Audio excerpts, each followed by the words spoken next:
Tuluyan na din kayang mamamaalam na ang karakter ni Ivana Alawi sa teleseryeng FPJ Batang Quiapo matapos ang mangyayari sa karakter niyang si Bubbles. Sa episode na pinalabas kamakailan, dudukutin si Bubbles ng grupo ni Pablo na ginagampanan ni Elijah Canlas. Kaya't naging usap-usapan na baka hindi na raw ito magtagal pa sa serye. Isa nga si Ara Davao sa mga bagong karakter na aabangan sa serye ni Coco Martin na magiging bagong love interest ni Tanggol sa kanilang pagkikita. Marami namang netizen na sana umano ay wag alisin si Ivana sa serye gayong bagay sila ni Tanggol.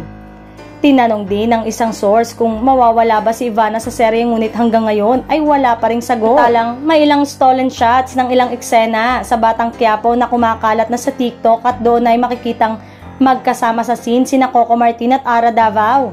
Tinanong din kung magkaka-romantic angle rin ba sila ni Coco and she said na wala siyang idea at all.